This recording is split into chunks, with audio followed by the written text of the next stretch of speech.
KNR channel కి స్వాగతం. Bulletin లో ముందుగా హెడ్లైన్స్ చూద్దాం. నాంపల్లిలోని బీజేపీ రాష్ట్ర కార్యాలయంలో హోంశాఖ సహాయ మంత్రి శ్రీ బండి సంజయ్ కుమార్ మీడియాతో మాట్లాడారు.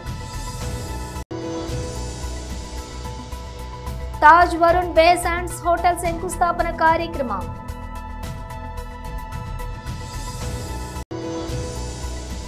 విశ్వావసునామ నూతన సంవత్సర పంచాంగాన్ని ఆవిష్కరించిన ఎమ్మెల్యే.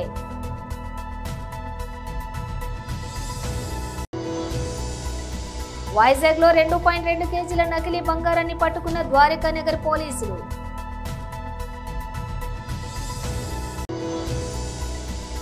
ఇట్స్ అఫీషియల్, విజయ్ సేతుపతితో Puri Jagannadh pan India cinema. ఇక డీటెయిల్స్ చూస్తే నాంపల్లిలోని బీజేపీ రాష్ట్ర కార్యాలయంలో హోంశాఖ సహాయ మంత్రి శ్రీ బండి సంజయ్ కుమార్ మీడియాతో మాట్లాడారు. చిన్న చిన్న అమ్మాయిలను వాళ్ళని మెడలు బట్టి గుంజుకోపోతుంటాయా, మెడలు ఉంటాయా పోతాయా, జుట్టు బట్టి గుంజుకోపోతే కాళ్ళు చేతులు ఉంటాయా ఇరుగుతాయా అనేటువంటి ఒక భయానక వాతావరణం చూస్తాం. నేను బాధ అనిపించింది నన్ను చూస్తుంటే, వీడియోలు చూస్తుంటే. గంత గుంజుకోపోతే అమ్మాయిలను పట్టుకొని గంత గుంజుకోపోతారా? ఈడ్చుకోపోతున్నారు. కనీసం మానవత్వం ముఖ్యమంత్రి గారికి కనీసం వాళ్ళ భూములు అమ్ముకుంటారు, మా భూములు ఎందుకు అమ్ముకుంటారు అని చెప్పి ప్రశ్నించే ప్రయత్నం చేస్తే మీరు దొంగతనం లెక్క అర్ధరాత్రి దొంగ లెక్క జేసీబీలను 10 జేసీబీలు తీసుకుపోయి రాత్రి మొత్తం చెట్లు కొట్టేస్తారు. నిబంధన విరుద్ధంగా భూమిని చదువుని చేస్తారు. విద్యార్థుల యూనివర్సిటీకి పోయి మీరు అధికారంతో మీరు పోతున్నారు. మా భూములు మా యూనివర్సిటీ భూములు అమ్మకండి అని చెప్పి ఆపే ప్రయత్నం చేస్తే వాళ్ళని గొడ్లను నేను చాలా బాధ అనిపించింది. నేను చూస్తుంటే ఆ చిన్న చిన్న అమ్మాయిలను గుంజుకోబోతుంటే ప్రతి ఒక్కరు ఏడిచారు. ఆ వీడియోలు చూసినా ప్రతి ఒక్కరు ఏడిచారు. మానవత్వంలో మాత్రం ఏడిచారు. ఇక మానవత్వం లేని కాంగ్రెస్ వాళ్ళు మాత్రం అది గొప్ప చెప్పుకుంటారు. ఇవాళ 400 ఎకరాలు అమ్మి ఇవాళ మీరు రాష్ట్రాన్ని పాలిస్తారు, జీతాలు ఇస్తారు, మీరు పాలిస్తారు, అంతే కదా. ఎస్సీ భూములు అమ్మకుంటే ఇక పాలించే స్థితిలో లేదు తెలంగాణ రాష్ట్రంలో. తెలంగాణలో కాంగ్రెస్ పార్టీ ప్రభుత్వం ఎస్సీ భూములు అమ్మకుంటే తెలంగాణ రాష్ట్రాన్ని పాలించే స్థితిలో కాంగ్రెస్ ప్రభుత్వం లేదు. ఈ నెల గడవాలంటే ఎస్సీ భూములు అమ్మాలి, 1000 కోట్లు సంపాదించాలి, 50,000 కోట్ల దాకా సంపాదించుకోవాలి. ఈ నెల 40 రోజులు తెలంగాణ రాష్ట్రాన్ని పాలించాలి. నెక్స్ట్ మళ్ళీ ఇంకో భూములు అమ్మాలి. ఇక అంటే రాబోయే తరాలకు ఒక గజం జాగ కూడా ఉంచే పరిస్థితిలో కాంగ్రెస్ పార్టీ ప్రభుత్వం లేదు. గజం జాగ ఉండదు రాబోయే తరాలకు, అన్నం వేస్తారు. ఇక అంటే ఏవీవీపీ కార్యకర్తలను అడ్డుకుంటే ఆందోళన చేస్తే రాత్రి ఎత్తుకపోయారు. జాగ కూడా అర్ధరాత్రి కొంతమంది వదిలిపెట్టారు. ఇంకో 2 కార్యకర్తలు రాత్రి కూడా వదిలిపెట్టలే. ఇంత ఘోరమైన అరాచకమా? బీఆర్ఎస్ పార్టీ కంటే ఎక్కువ అరాచకం ఇప్పుడు కాంగ్రెస్ పార్టీలో. ఇంత అరాచకం మంచి కాదు. ఇప్పటికైనా ఆ భూముల అమ్మకాన్ని వెంటనే నిలిపియాలని చెప్పి భారతీయ జనతా పార్టీ డిమాండ్ చేస్తున్నది. ఎవరైతే విద్యార్థుల మీద లాఠీచార్జ్ చేశారో, విద్యార్థులు కొట్టారో ఆ పోలీస్ అధికారుల మీద చర్యలు తీసుకోవాలి. ఫస్ట్ యాక్షన్ తీసుకోండి. మీరు విచారణ జరపాలి. మీరు హోమ్ మినిస్టర్ గానే చెప్తున్నాను. నేను మా విచారణ జరిపే అధికారం లేదు కాబట్టి మీకు చెప్తున్నాను. నేను ఇలా విద్యా కమిషన్ వేసారు, అర్బన్ నక్సల్ తీసుకొచ్చి విద్యా కమిషన్ వేసారు. మరి ఎడవేరు మీ నోర్లో ఎడవైనాయి?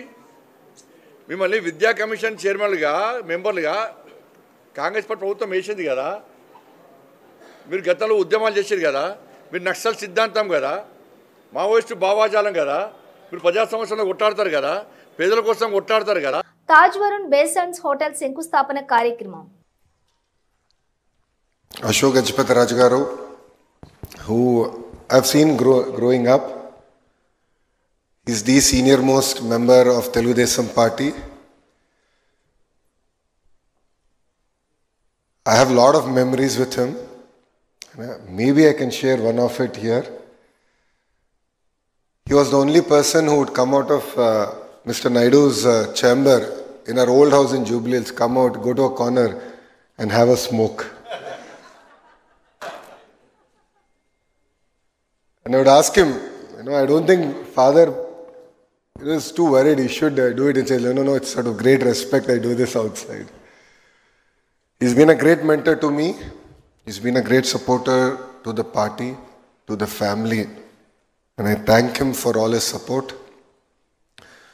To Ramu, who's my younger brother, who brings a lot of energy to the party, to all of us. Of course, his Hindi is much better than his Telugu. And to Anita Garu, I think the only Home Minister in India who has more than 23 cases against her. And I hope she's working on getting them cleared. To Nadanla Manohar Garu, who stood by us personally, was always with me during the tough times, was a great counsel for me, especially the 53 days that Mr. Naidu was arrested. Almost on a daily basis, we would actually interact, share feedback. And it was his support that today NDA has won 94% of the seats that we have contested in the state of Andhra Pradesh. Manohar Garu. Prabhu uncle, he is an uncle for me. He is much fitter than me, no second thoughts about it. But he's an uncle. He's been a great supporter of the family since the 80s. As Amma has said, he stood by us during our tough times. He continues to be with us during our good times. I really appreciate all the support, uncle. Amma made a statement today that behind every successful man, there's a successful woman. And I'd like to change that a little. There's a sacrifice of a successful woman. I've seen it in home. I've seen the sacrifices that Amma has made. I see the sacrifices that Brahmani is making because I have chosen a path. And I'm sure Lakshmi Aunty has sacrificed a lot to make what Prabhu uncle is today. So I think we should really celebrate the women who have unconditionally supported us during tough times. To Varun, to Varsha, thank you very much for having me here. I think it's a great legacy. All of us are lucky to have. I think it's a legacy to take forward. And I call this legacy a banyan tree effect. If you look at a banyan tree, no other plant grows around it. నూతన సంవత్సర ఉగాది పర్వదినం మహబూబ్ నగర్ జిల్లా చిన్నచింతకుంట మండలం పరిధిలోని అమ్మాపూర్ గ్రామ సమీపంలో వెలిసిన శ్రీ కురుమూర్తి స్వామి దేవస్థానం ఆవరణంలో పంచాంగ శ్రావణ కార్యక్రమానికి ముఖ్య అతిథులుగా ఎమ్మెల్యే జి మధుసూదన్ రెడ్డి దంపతులు విశ్వావసునామ నూతన సంవత్సర పంచాంగాన్ని ఆవిష్కరించారు. శ్రీ కురుమూర్తి స్వామి ఆలయ అర్చకుల పంచాంగాన్ని వినటానికి రాజా శ్రీరామ్ భూపాల్, మాజీ ఎమ్మెల్యేలు Sita Dayakar Reddy, Swarna Sudhakar Reddy, TPCC organizing secretary Arvind Kumar Reddy దంపతులు, కురుమూర్తి దేవస్థానం చైర్మన్ గోవర్ధన్ రెడ్డి దంపతులతో పాటు వివిధ రాజకీయ నాయకులు తదితరులు పాల్గొన్నారు. అర్చకులు పంచాంగాన్ని చదివి వినిపించారు. ఎమ్మెల్యే స్వామికి ప్రత్యేక మొక్కులు చెల్లించుకుంటూ కొత్త సంవత్సరంలో వర్షాలు సమృద్ధిగా కురవాలని, విశ్వావసు నామ సంవత్సరం రాష్ట్రంలోని ప్రజాప్రతినిధులకు, అధికారులకు సంతోషాలను కలిగించాలని, అందించాలని ఆకాంక్షించారు. ఉగాది పండుగను పురస్కరించుకొని శ్రీ శ్రీ శ్రీ కురుమూర్తి స్వామి సన్నిధిలో ఈరోజు ఉగాది వేడుకలు, అదేవిధంగా పంచాంగ శ్రవణం కూడా ఇప్పుడే జరుపుకోవడం జరిగింది. ముఖ్యంగా ఈ ప్రజాపాలనలో, ఈ ప్రజాప్రభుత్వంలో ఇచ్చిన మాట నిలబెట్టుకుంటూ ఆ భగవంతుని ఆశీస్సులతో మేమంతా ముందుకు పోతా ఉన్నాం. ముఖ్యంగా మా గౌరవ ముఖ్యమంత్రి శ్రీ రేవంత్ రెడ్డి గారి నాయకత్వంలో ఈ ప్రజాప్రభుత్వం ప్రజలకు ఇచ్చిన హామీలన్నీ కూడా నెరవేరుస్తున్న సందర్భంగా ముఖ్యమంత్రి గారికి, మంత్రులకు, సహచర ఎమ్మెల్యేలకు ఉగాది పర్వదిన శుభాకాంక్షలు. ఈరోజు ఉగాది పండుగను పురస్కరించుకొని పేదల ఆశాజ్యోతి, పేదలందరూ కూడా ఎంతో కాలంగా ఎదురు చూస్తున్న సన్నబియ్యం, భారతదేశ చరిత్రలోనే ఏ రాష్ట్రంలో కూడా రేషన్ కార్డు ద్వారా బిలో పావర్టీ లైన్ కింద ఉన్న వాళ్ళకు సన్నబియ్యం ఇవ్వడం లేదు. కానీ మన రాష్ట్రంలో మొట్టమొదటిసారిగా మన ముఖ్యమంత్రి గారి నాయకత్వంలో, అదేవిధంగా మన civil supply minister Shri Uttam Kumar Reddy గారి ఆధ్వర్యంలో ఈరోజు ఆ కార్యక్రమానికి నల్గొండ జిల్లా హుజూర్ నగర్లో శ్రీకారం చుట్టబోతా ఉన్నారు.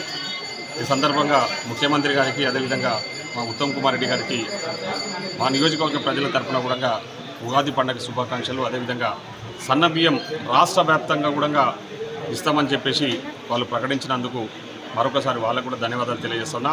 సో ఈరోజు ఒక సన్నబియ్యమే కాదు, ఇందిరమ్మ ఇండ్లు, అదేవిధంగా రుణమాఫీ, బోనసు, ముఖ్యంగా ఈరోజు ఆడపిల్లలు, ఆడతల్లులు, ముఖ్యంగా మహాలక్ష్ముల కోసం ఆర్టీసీ బస్సులలో ఉచిత ప్రయాణ సౌకర్యం, అదేవిధంగా 500 రూపాయలకి సిలిండరు, 200 యూనిట్ల వరకు కరెంటు ఉచితంగా, ఇన్ని కార్యక్రమాలను ఈరోజు ఈ ప్రజాప్రభుత్వంలో చేస్తున్నందుకు మేము గర్వపడతా ఉన్నాం. ఎందుకంటే వచ్చిన ఈ 15 నెలల కాలంలోనే మేము ఇచ్చిన హామీలన్నీ కూడా ప్రజలకు ఇచ్చిన హామీలు, ముఖ్యంగా ఎన్నికలలో ఇచ్చిన హామీలు నెరవేరుస్తూ ఉన్నందుకు మేమందరం కూడా ఈ సందర్భంగా భగవంతునికి, అదేవిధంగా మా ముఖ్యమంత్రికి, మా మంత్రులకు ధన్యవాదాలు తెలియజేస్తూ మరొకసారి ఉగాది పండుగ శుభాకాంక్షలు. వైజాగ్లో 2.2 కేజీల నకిలీ బంగారాన్ని పట్టుకున్న ద్వారకా నగర్ పోలీసులు. బ్యాంకుల్లో గోల్డ్ విడిపించి కమిషన్ వ్యాపారం చేసే జగదీశ్వరరావు అనే వ్యక్తి ఫిర్యాదుతో దొంగ బంగారాన్ని పట్టుకున్న పోలీసులు. రుపిక్ బ్యాంకులోని మోహన్ రావు అనే వ్యక్తి 68,31,000ను టేకోవర్ లోన్ తీసుకుని మోసానికి ప్లాన్ చేసిన వైనం. జగదీష్, అవినాష్ అనే ఇద్దరు స్నేహితులు ఫెడరల్ బ్యాంక్ అకౌంట్కు 68,31,000 నగదును ట్రాన్స్ఫర్ చేసి గోల్డ్ విడిపించి చెక్ చేయడంతో బయటపడిన మోసం. నకిలీ బంగారంతో మోసం చేసిన నిందితులను అరెస్ట్ చేసిన పోలీసులు. ఇదంతా కూడా వాళ్ళు వేమెంట్ చేసి ఇవ్వటము, దీన్ని కరిగిస్తే ఇది ఇలా తయారైంది. కోటింగ్ వేసేసి చేస్తాం.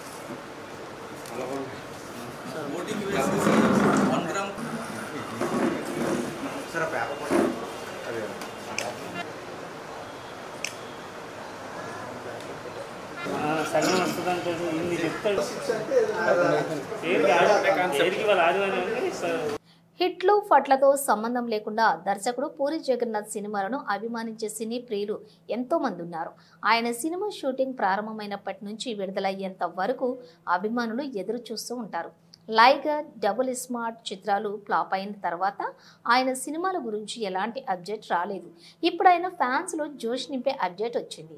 తమిళ స్టార్ విజయ్ సేతుపతితో పూరి జగన్నాథ్ సినిమా చేయబోతున్నారనే వార్తలు కొన్ని రోజులుగా వస్తూ ఉన్నాయి. ఆ వార్తలు నిజమయ్యాయి. దీనికి సంబంధించిన అఫీషియల్ అప్డేట్ ఇప్పుడు వచ్చింది. విజయ్ సేతుపతితో సినిమాను తెరకెక్కిస్తున్నట్లు ప్రొడక్షన్ హౌస్ పూరి కనెక్ట్ ప్రకటించింది. పాన్ ఇండియా స్థాయిలోని ఈ సినిమాను నిర్మిస్తున్నట్లుగా కూడా తెలిపింది. రెగ్యులర్ షూటింగ్ జూన్లో ప్రారంభమవుతుందని వెల్లడించింది. త్వరలోనే మరిన్ని అప్డేట్స్ ఇస్తామని తెలిపింది. ఈ సినిమాకు సినీ నటి చార్మి సహ నిర్మాతగా వ్యవహరిస్తున్నారు. హుజూర్ నగర్ సభలో సీఎం రేవంత్ రెడ్డి చేసిన వ్యాఖ్యలపై మండిపడ్డ మాజీ మంత్రి, సూర్యాపేట శాసనసభ్యులు గుంటకండ్ల జగదీష్ రెడ్డి. ఇంకా కూడా అన్ని అబద్ధాలు నమ్ముకుని బతుకుదాం అనుకుంటున్నాడు. సాధ్యం కాదు. రైతుల విషయంలో పచ్చి దగా చేస్తామని ప్రభుత్వం.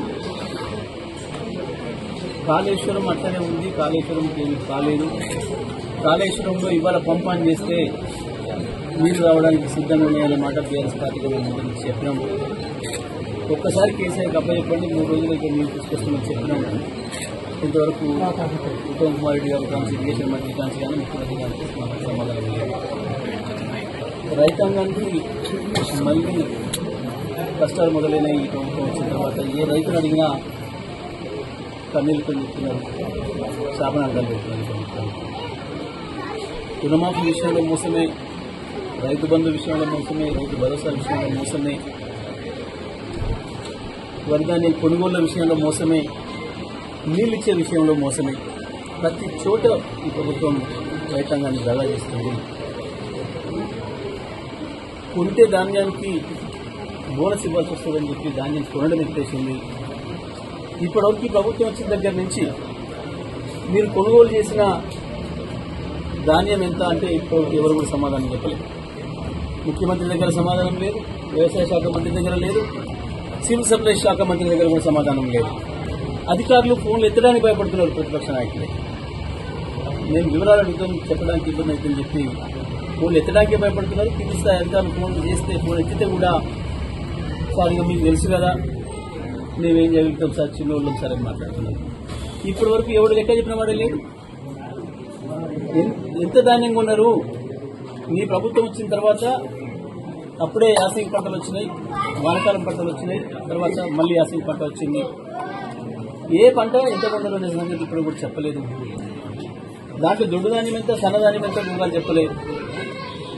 వాస్తవానికి మొదలు ఎన్నికల మేనిఫెస్టోలో ఇచ్చింది కేవలం దొడ్డు ధాన్యానికే ఇస్తామని చెప్పి, బోనస్ ఇస్తామని చెప్పి ప్రకటించారు, రాసిచ్చిండ్రు. ఆ తర్వాత మాట మార్చి సన్న బియ్యానికి ఇస్తామని చెప్పిండ్రు, సన్నోట్లకి ఇస్తామని చెప్పిండ్రు. కానీ ఇప్పటి వరకు సన్నబొడ్లు కొన్నదెంత, దానికి ఇచ్చిన బోనస్ ఎంత అంతే విషయంలో ఒక్కడు కూడా సమాధానం చెప్పడం లేదు. నిన్న మళ్ళీ హుజూర్నగర్ వేదికగా పచ్చి అబద్దాలు మాట్లాడిపోయిండు రేవంత్ రెడ్డి. మళ్ళీ అదే మూర్ఖత్వాన్ని ప్రదర్శించుకున్నాడు, అదే అజ్ఞానాన్ని ప్రదర్శించాడు. ఒక అక్షరం కూడా ముఖ్యమంత్రి హోదాలో లేదు, ఆ స్థాయిలో లేదు. మళ్ళీ కేసీఆర్ మీద విషయం కక్కడం తప్ప ఇంకొకటి లేదు. కానీ కేసీఆర్ పైన విషయం కక్కి బతకడం అనేది సాధ్యం కాదు మీకు ఎక్కువ రోజులు. రేవంత్ ఇవాళ ఏ రైతులు అడిగినా ఏ రకంగా మాట్లాడుతున్నారో, కాంగ్రెస్ పార్టీకి ఓట్లేసినామన్న వాళ్ళు కూడా ఏ రకంగా చెంపలేసుకొని రైతాంగం చెప్తున్నారో మీడియా మిత్రులు కనపడితే చాలు వాళ్ళంతా వాళ్ళు వచ్చి వాలంటరీగా చెప్తా ఉన్నారు. ఎక్కడ మైక్ కనపడ్డా, మీడియా మిత్రులు మైక్ కనపడ్డా వచ్చి వాలంటరీగా రైతు మైక్ తీసుకొని చెప్తా ఉన్నారు. Hyderabad cricket association IPL franchise Sunrisers హైదరాబాద్కు మధ్య వివాదం నెలకొన్న సంగతి తెలిసిందే. హెచ్సీఏ ఒత్తిడి వేధింపులను తట్టుకోలేకపోతున్నామంటూ సన్ రైజర్స్ తీవ్ర వ్యాఖ్యలు చేసింది. ఉచిత టికెట్ల కోసం హెచ్సీఏ ఉన్నతాధికారులు, ముఖ్యంగా హెచ్సీఏ అధ్యక్షులు జగన్మోహన్ రావు బెదిరిస్తున్నారని తెలిపింది. ఇలాగైతే తాము హైదరాబాద్ను వదిలి వెళ్లిపోతామని కూడా హెచ్చరించింది. కోరినన్ని ఫ్రీ పాసులు ఇవ్వనందున ఓ మ్యాచ్లో తమకు కేటాయించిన బాక్స్ కి తాళాలు వేశారని హెచ్సీఏ కోశాధికారి సన్ రైజర్స్ లేఖ రాశారు. ఆ లేఖ ప్రతి తమ వద్ద ఉందంటూ కూడా ఓ జాతీయ మీడియా తన కథనంలో కూడా పేర్కొంది. ఈ పరిణామాల నేపథ్యంలోనే సన్ రైజర్స్ హైదరాబాద్కు ఏపీ బంపర్ ఆఫర్ ఇచ్చింది. ఏపీకి రావాలని ఆంధ్ర క్రికెట్ సంఘం ఆహ్వానించింది. తక్కువ అద్దెకు విశాఖ స్టేడియంని ఇస్తామని హామీ ఇచ్చింది. ఈ క్రమంలోనే సన్ రైజర్స్ ఎలాంటి నిర్ణయం తీసుకుంటుందో వేచి చూడాలి. ఏపీ ప్రజలు కూడా తమ రాష్ట్రానికి ఐపీఎల్ ఫ్రాంచైజీ లేకపోవడాన్ని వెలితిగా ఫీల్ అవుతున్నారు. బులెటిన్ ముగించే ముందు హెడ్లైన్స్ మరోసారి. నాంపల్లిలోని బీజేపీ రాష్ట్ర కార్యాలయంలో హోంశాఖ సహాయ మంత్రి శ్రీ బండి సంజయ్ కుమార్ మీడియాతో మాట్లాడారు. తాజ్ వరుణ్ బే శాండ్స్ హోటల్ శంకుస్థాపన కార్యక్రమం.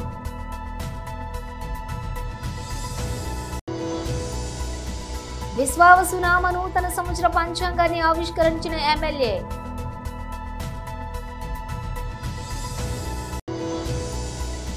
వైజాగ్ లో 2.2 కేజీల నకిలీ బంగారాన్ని పట్టుకున్న ద్వారకా నగర్ పోలీసులు.